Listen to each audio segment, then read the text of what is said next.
Back live now with CBS coverage of the farewell to the princess in front of Westminster Abbey.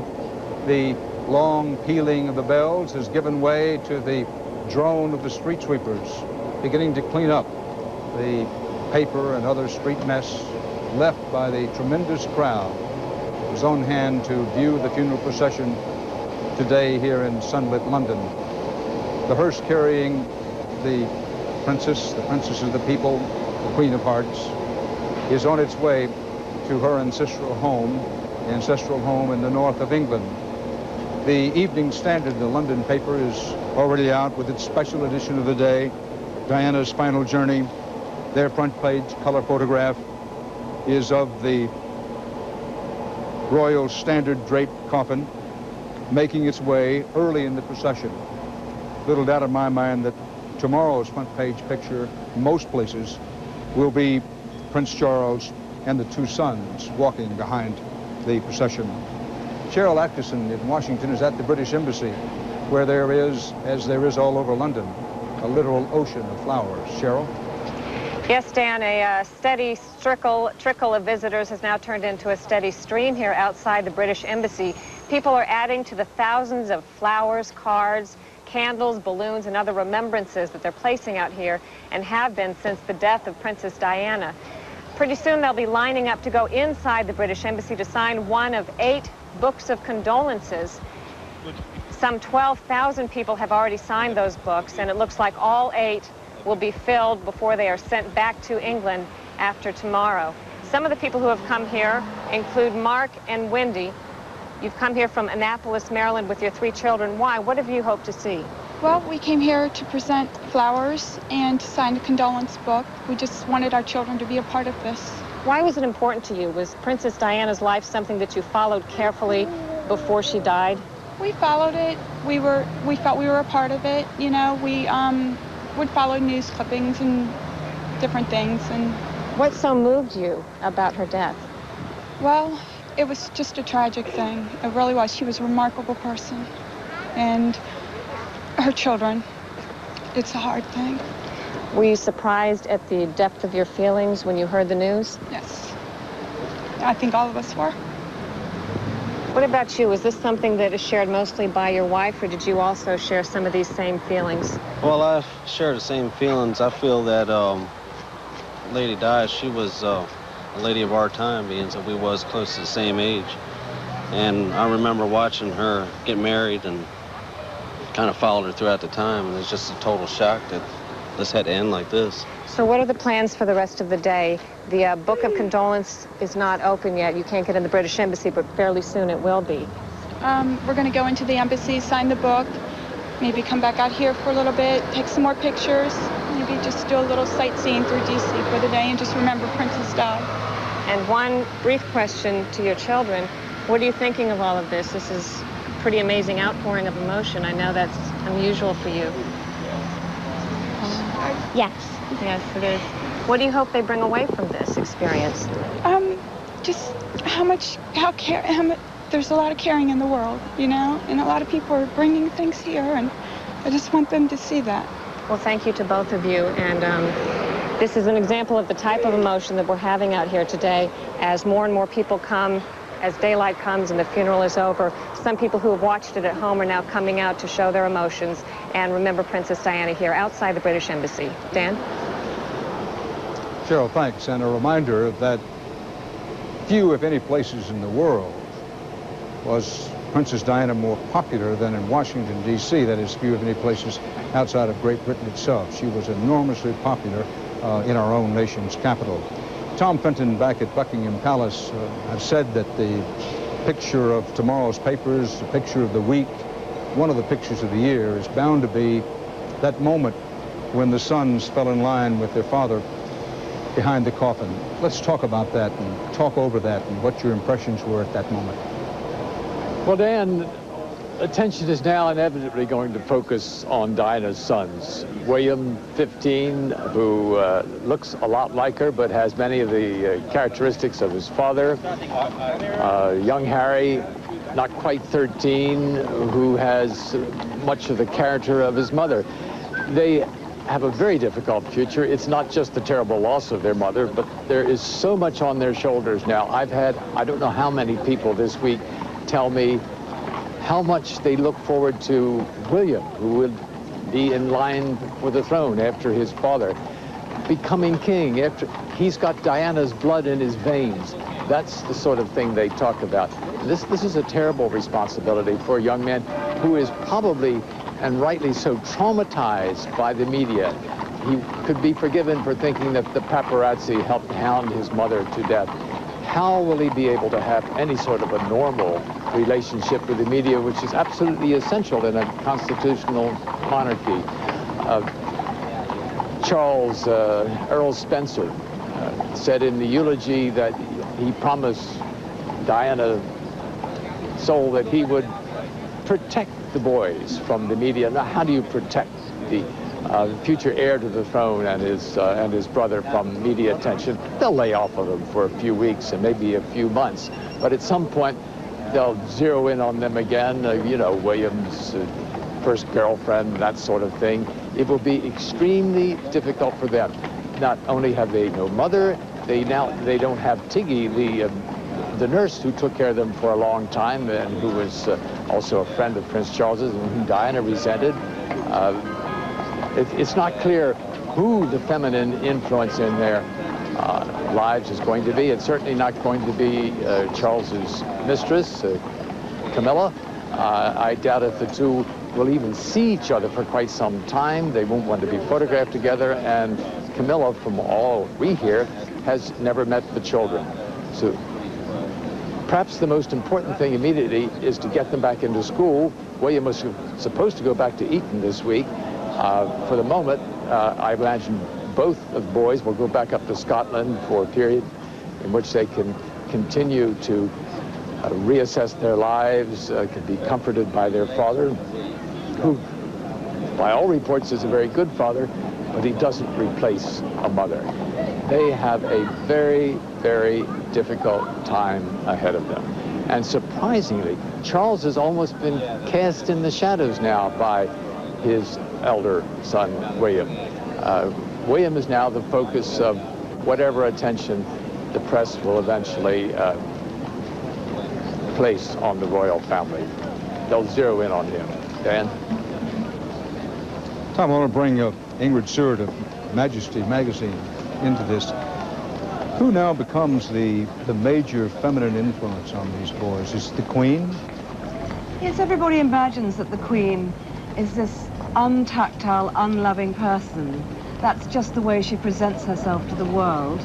She cares very deeply about her grandsons, and for the last few years in particular has been taking a great interest in William's upbringing. And every Sunday when he's at school, or most Sundays when he's at school, he goes and has tea with his grandmother. So there's this 71-year-old woman and this 14 or 15-year-old kid sitting having tea together, and her eyes light up when William comes in the room. She looks forward to it, and she tells him about what she's been doing, and he tells her what he's been doing, and that's the tradition in the British monarchy. It always has been that the elder passes down their life to the younger, and I think this will be a great influence on William.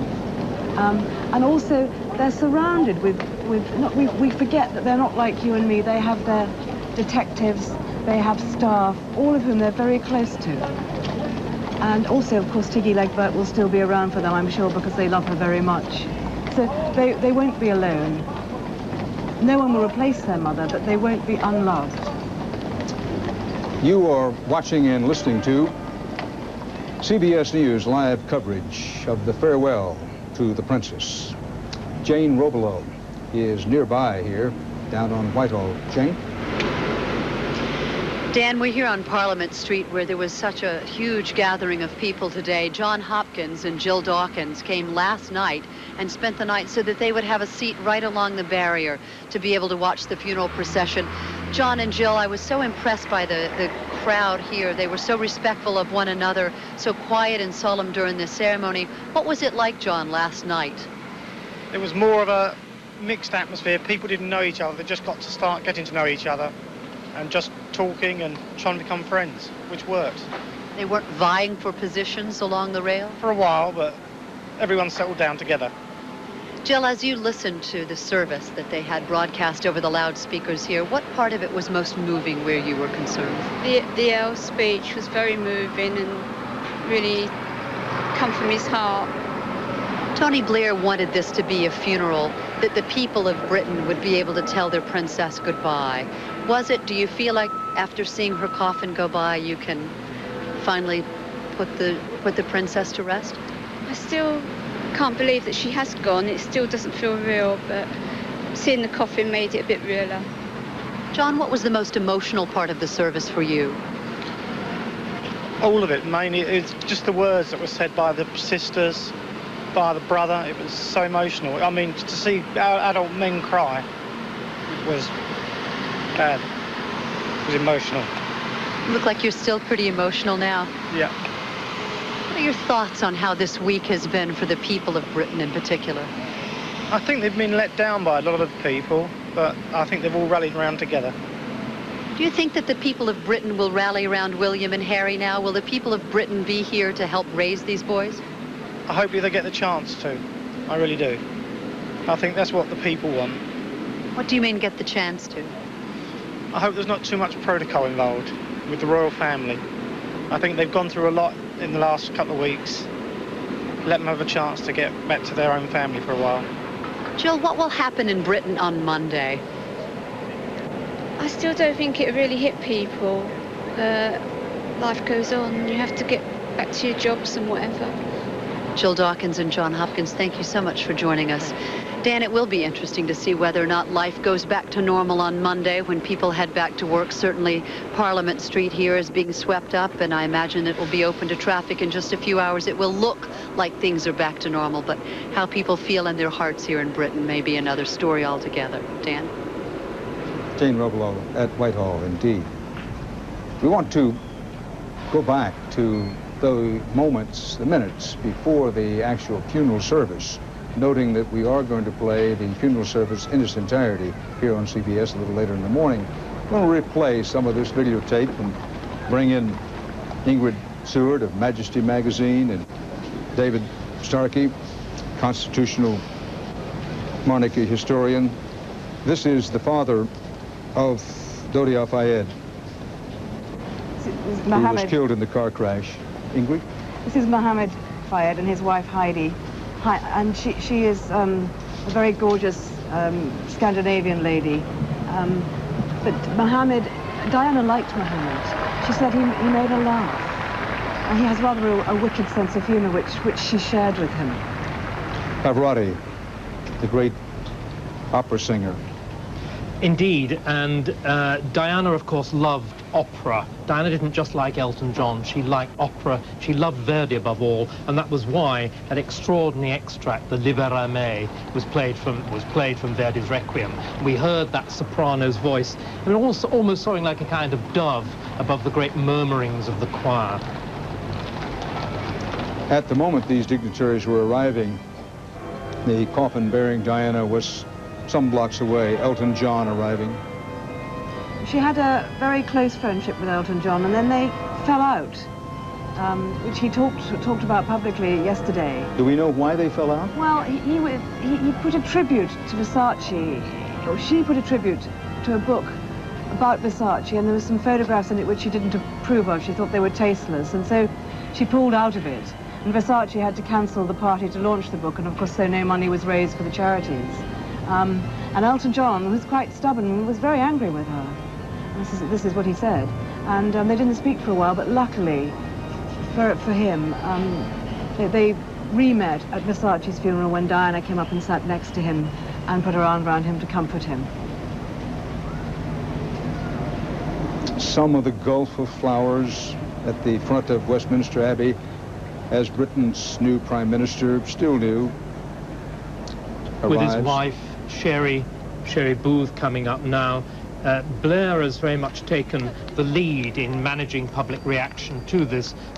He gave an extraordinarily emotional speech within a few hours of Diana's death, actually in Sedgefield, in the parish church in his constituency, and he again has very much acted as an intermediary between the palace and public opinion in saying the funeral must be public. It must at the same time not be too bound by royal protocol, because he and Diana are of a similar generation.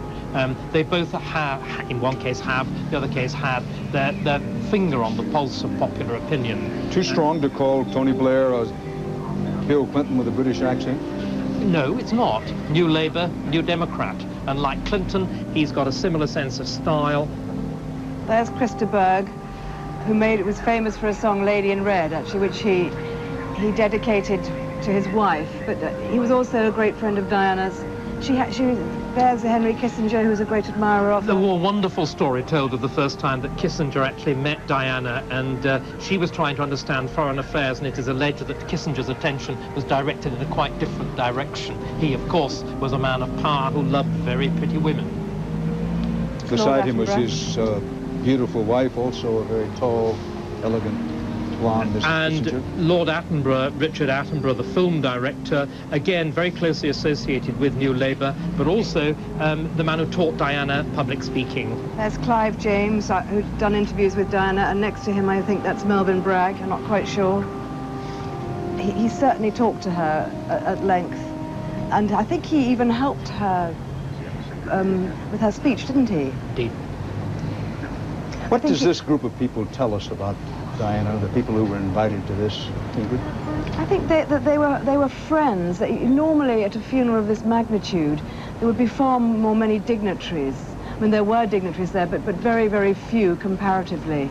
And these are friends. These are people that represented her life. In a way, they represented her celebrity by being celebrities themselves. And the diversity of them, too. There's opera, there's fashion, there's pop music, there are politicians, there are chattering classes like us, there are publicists, there's everything. But the one thing I think they all have in common, they're in one sense modern. They're at the cutting edge. There's very little of the old aristocracy there, apart from our own family. No foreign royalty. It's simply what Britain is like nowadays, for better and for worse. It'll be very interesting to see who attends the funeral of Mother Teresa and what that will tell us when that funeral occurs. Well, for those of you just now joining us, good day from London. For those of you who've been with us, good day again from this old capital. A poignant and powerful moment of British history has come to a close, and you are about to see it as it happened on videotape. What follows is the funeral service for Princess Diana at Westminster Abbey today. Thousands were here. For the next hour, you will be here too, as we replay this historic event in its entirety. Here now is the funeral service for Diana, Princess of Wales.